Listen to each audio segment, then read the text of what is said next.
ولدا ولم يكن له شريك في الملك ولم يكن له ولي من الذل وكبره تكبيرا ثم الصلاة والسلام وتحية والإكرام على الرسول النبي الأمي الذي أرسله بالحق بشيرا ونذيرا وداعيا إلى الله بإذنه سراجا منيرا سيدنا ومولانا بالقاسم المصطفى محمد اللهم صل على محمد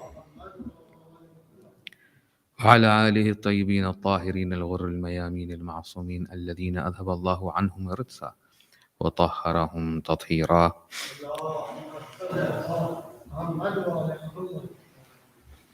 أما بعد, Assalamu alaikum wa rahmatullahi wa barakatuh.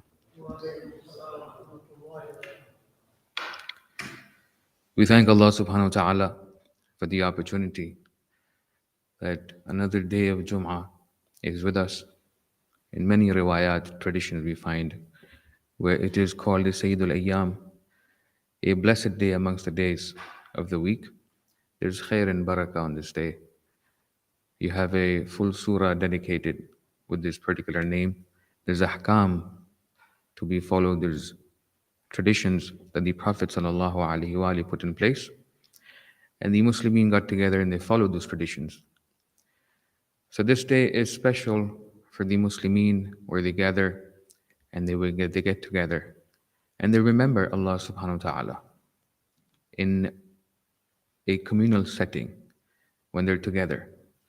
There's zikr infiradi, there's people when they talk and when they remember Allah subhanahu wa ta'ala in their place, when they're alone in their khalawat, as they call it.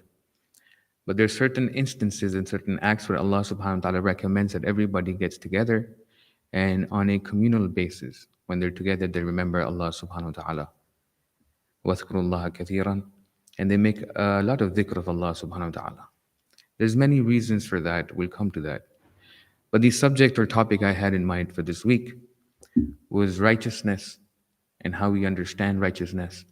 And the word that they have in the Qur'an, some people translate it as piety. But I feel righteousness would be a better word. Why is a subject for discussion another time, inshallah. But this particular ayah number 177 from Surah Baqarah, where Allah subhanahu wa ta'ala talks about, He says, Bismillahir Rahmanir Rahim, لَيْسَ الْبِرَّ أَن تُوَلُّوا وُجُوهَكُمْ قِبَلَ الْمَشْرِقِ وَالْمَغْرِبِ وَلَكِنَّ الْبِرَّ مَنْ آمَنَ بِاللَّهِ وَالْيَوْمِ الْآخِرِ وَالْمَلَائِكَةِ وَالْكِتَابِ وَالنَّبِيِّينَ إلى آخر الآية, till the end of the verse. Allah talks about virtue, Allah talks about righteousness, Allah talks about bir. A question that may arise in the minds of some, certain few, what is the difference between bir and khair? Translated, both would be good. Khair is good, bir is good. But the difference between khair and bir is khair can be unintentional. You do good towards someone, it may not always be intentional. Something happened, you reacted a certain way, and what happened, al-khayru fima waqa, what happened was eventually good. So khair or good can also be accidental. You did not intend to be for it that way. You did not intend for it to, the outcome be that way, but by happenstance, it happened to be that way. Al-bir is when you intend good with the niyyah, with the intention of nafa, with the intention of getting good to someone. So the difference between khair and bir is this. Khair can happen by accident. You were in a situation, you made a decision, you acted according to that intention, and good came out of it. That is khair. But the bir is intentional. The bir is directed. When the Qur'an talks about, or the ahadith talk about birrul walidain is an active act. It's an intentional act. You make the intention. And this is one of the key things of righteousness. When you behave in accordance to the teachings of Allah subhanahu wa ta'ala, you are an active Muslim.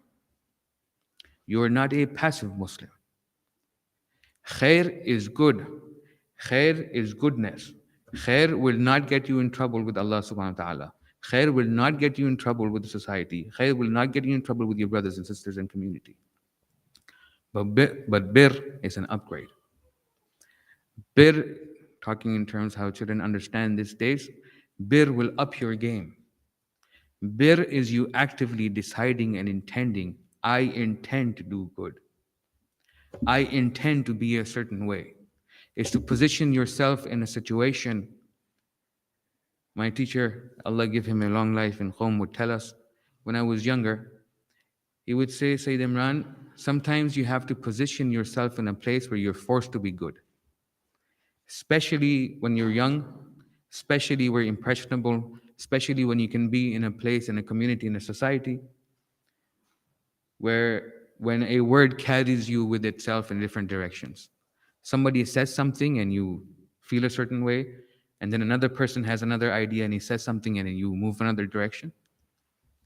It says at that age, it is good for you that you forced yourself or you placed yourself in a place where there's no reason for you to behave untowardly. For instance, they tell people, an example who looking to quit smoking, it says the first thing you quit with your cigarettes is the people you hang out with when you smoke cigarettes.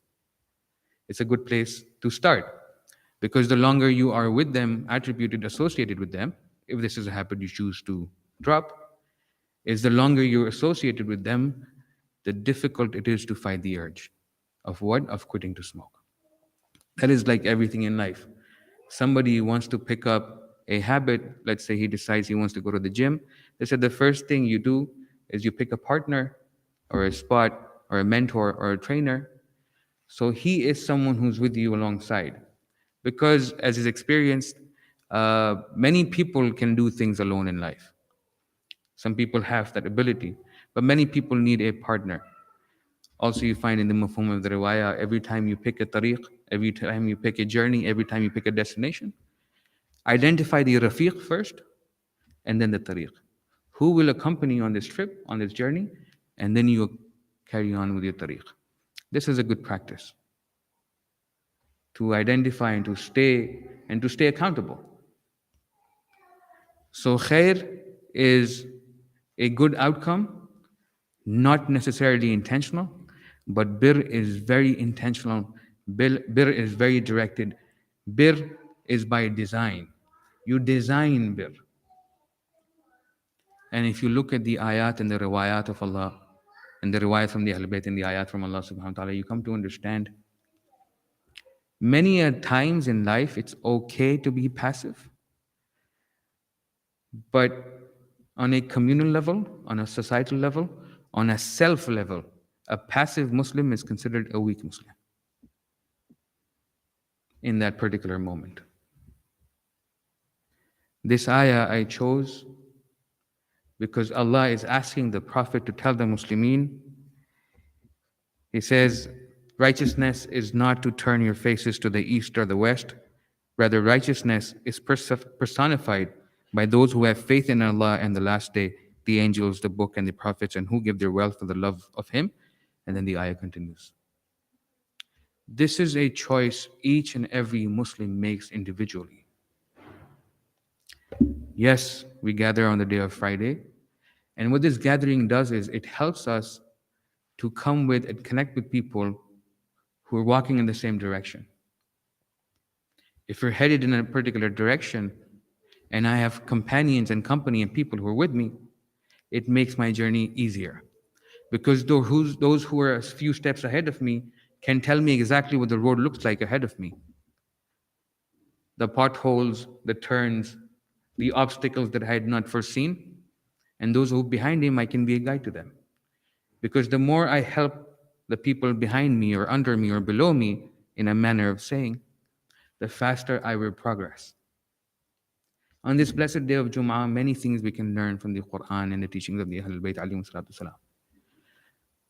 But because this is already the ayyam where the Muslims celebrate the birth of the Prophet sallallahu alaihi wa alihi, please recite the salawat on the Prophet.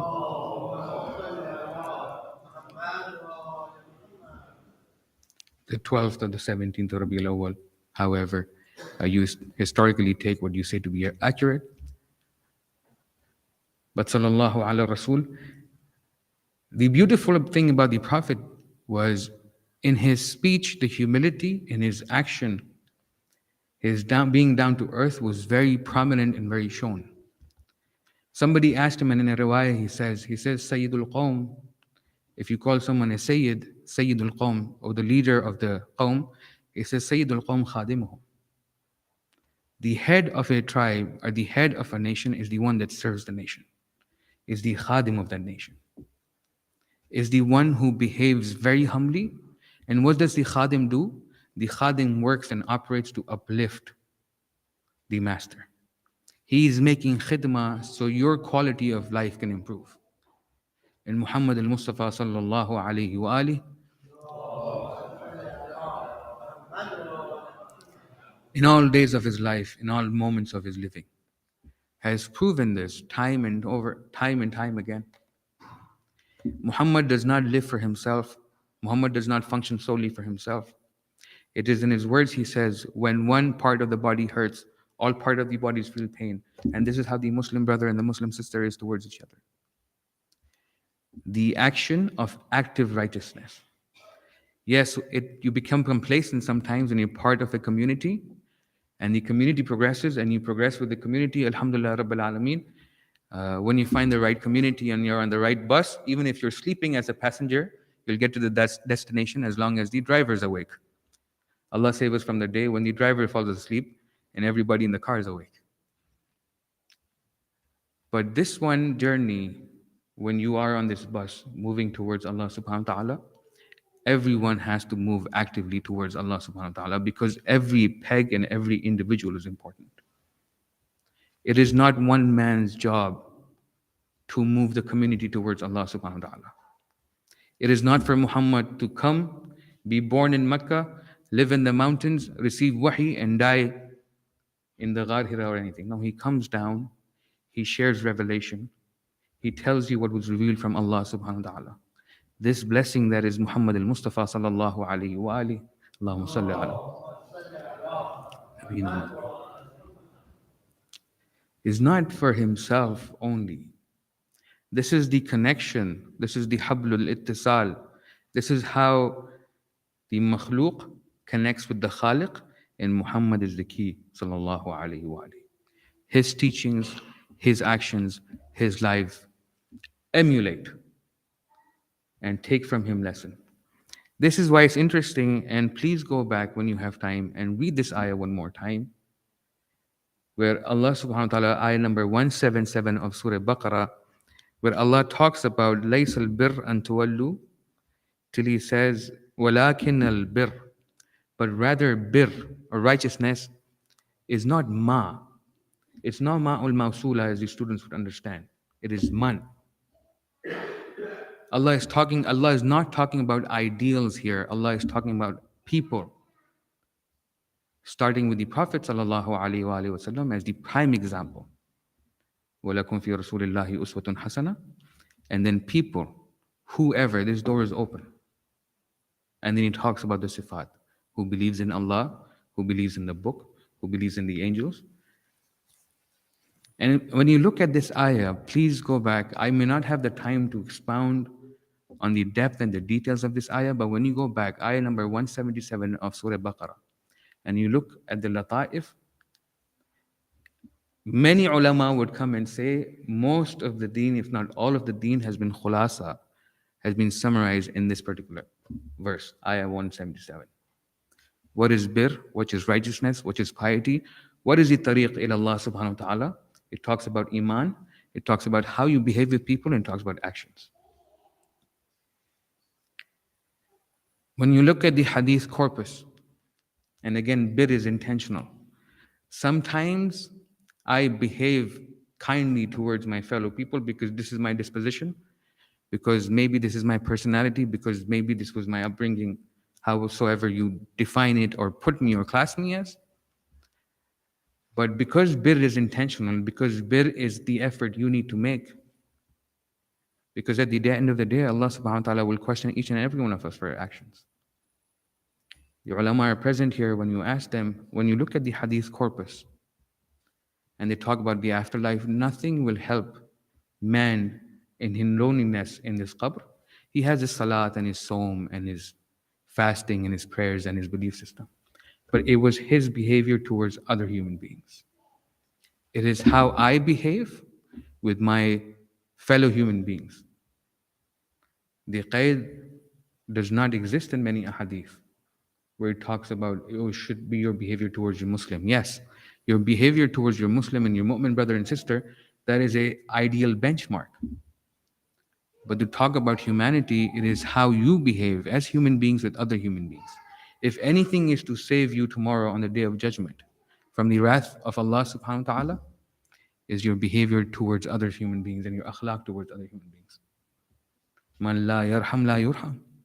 If you have no mercy in your heart for one human being or another human beings, if you don't have it in yourself to forgive people, how do you expect Allah subhanahu wa ta'ala to forgive you tomorrow? And when you go back to the Prophet sallallahu alaihi wasallam, how is he introduced by Allah? Allah is not short on words. Allah does not have limited vocabulary like some of us, where we're fighting to look for the appropriate word. This is Allah subhanahu wa ta'ala. This is the Khaliqul Insan, Khaliqul Lugha, Khaliqul Lisan. He knows what word to use, when to use it. He says, وَمَا أَرْسَلْنَاكَ إِلَّا رَحْمَةً لِلْعَالَمِينَ. We did not send you anything but your rahmah for the humanity. You, Muhammad, is rahmah personified. You are mercy personified. People, when they see you, they fall in love with your khuluq and your akhlaq and your sifat. Is this only to be limited to the that of the Prophet? Is this only to be limited to the person that is Muhammad sallallahu alaihi? Then what is this kalima we recite? What is the Muhammad Rasulullah we recite? What good is this messenger if the message is only limited to his time and his books and his place? The rahmah is a big aspect of birr. How we behave with people. And yes, we make mistakes when we behave with people. We are human beings. We learn through experience. There's two types of people. One, those people who look at other individuals and take lesson from their lives. This is the mistake he made. This is the price he had to pay. I shall not make the mistake because I see him. This is called ibra wa'tabiru. The other sort of people, I says, unless I experience it myself, I will not learn this lesson. I learned the lesson the hard way. In most cases, many people of us are in the second category because sometimes when we're young, when we think we know everything, we don't behave the way we're supposed to behave. So unless we hit our head on the wall, we don't realize the wall is real and the pain is real and the hurt is real. But what is also real is heartbreak with your words, with your actions, even with your intentions. Because on a level, my intention is hidden from you. What exists in my heart is hidden from you. But time reveals many secrets.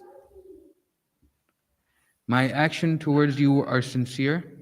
My intentions towards you are sincere. There's a very deep relationship between action and intention. I may behave nicely and friendly towards you, but if the intention is otherwise, it will show. It will manifest. Nothing hides in this world.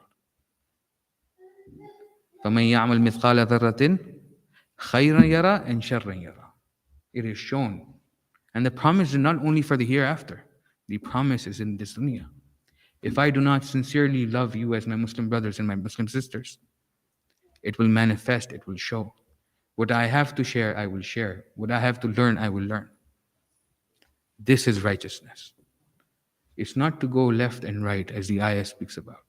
It is to be upright. Upright with Allah subhanahu wa ta'ala. Upright with the Muslimin that you engage with.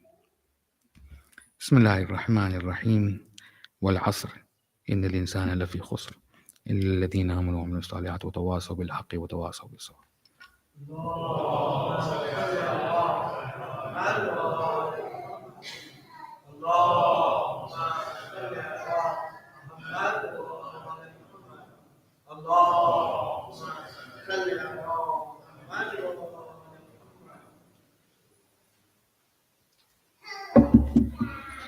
بسم الله الرحمن الرحيم الحمد لله رب العالمين والصلاة على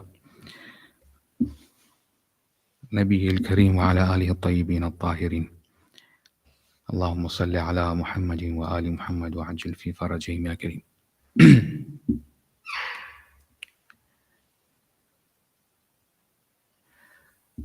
On this blessed day of Jum'ah, the opportunity is present that everybody gathers together and you come as a community. When you remember Allah subhanahu wa ta'ala in jama'ah, when you remember Allah subhanahu wa ta'ala and you're together, this is very interesting because everybody feels that you have your relationship with Allah and your connection with Allah is a very private connection, a very intimate connection. But sometimes Allah subhanahu wa ta'ala wants you to share that connection on a group level. Yes, He loves you in the middle of the night when everyone's sleeping. You wake up, you sit on your musalla, and you call up to the arsh and you say, Ya Rabbi, Ya Rabbi, Ya Rabbi. And Allah responds and He says, Ya Abdi, Ya Abdi, Ya Abdi. That is beautiful in its place. This is also beautiful in its place. That has khair, and that has bir, and that has a reward, and that has a maqam. But this, everybody gathering together, everybody sitting together, everybody looking at each other's faces and smiling. Just a reassurance, because life is difficult. Life is difficult. This problem, this dunya is not easy. And everyone is going through something in their life. Everyone is going through a test. Nobody is living here and is not undergoing a test. But you looking at a fellow Muslim or a Muslimah and smiling. Liwajhillah, lillahi subhanahu wa ta'ala. Qurbatan ilallah will bring peace to your heart and bring peace to their heart. And this practice, if you see and if you do it, you will notice the barakah and the khair that comes into your life. The doors that open. And the doors that I talk about are not the doors of this earth. This earth is here, this earth will finish, and this earth is gone. You become successful because, oh, he's a nice man, he's kind to deal with, and it's easy to work with. And with networking through him, I can get through many places in life. This world is limited. You don't know what happens tomorrow. But this will open doors of qurb to Allah subhanahu wa ta'ala. Man is God-centric, but Allah subhanahu wa ta'ala is very man-centric. You want to worship Him and gain proximity to Allah, look at the ayat, look at the riwayat. Allah keeps telling you, be nice to fellow human beings. Be kind to fellow human beings. Make khidmah of the human beings. Work and uplift the human beings. Help human beings to raise and come up. If not this, what is the purpose of nubuwah? These days that we are of the Prophet, what does Ayatul Kursi tell us? يُخْرِجُهُمْ مِنَ الظُّلُمَاتِ إِلَى النُّورِ. He brings them out from darkness towards nur. The nur is in levels. There's tashkik in nur. There's gradation in nur. Nur at the highest level is the dhat of Allah subhanahu wa ta'ala. Nur at the highest level is the maqam of ahadiyya and wahadiyya.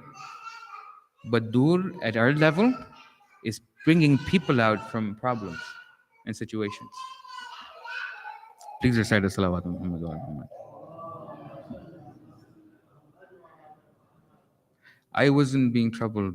She doesn't have to leave, but no, it's fine.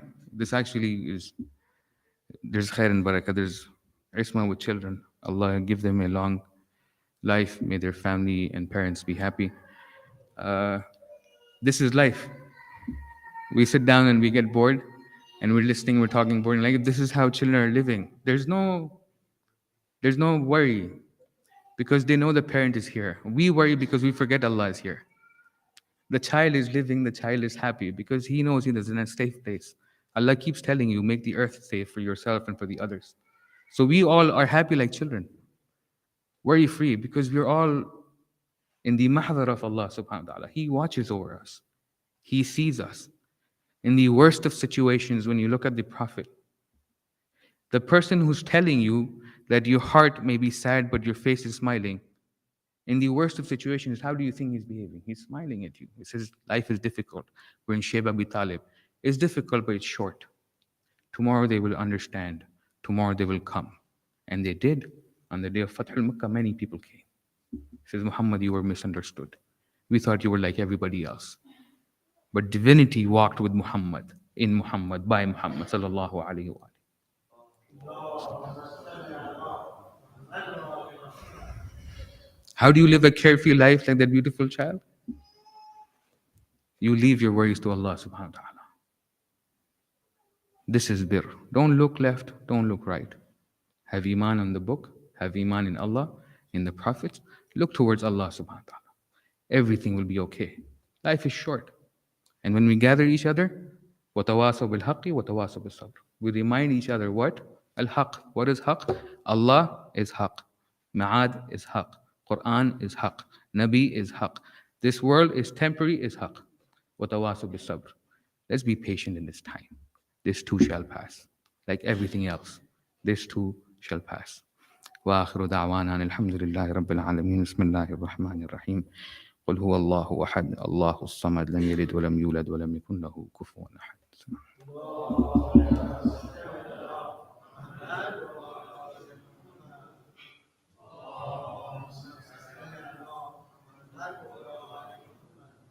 Allah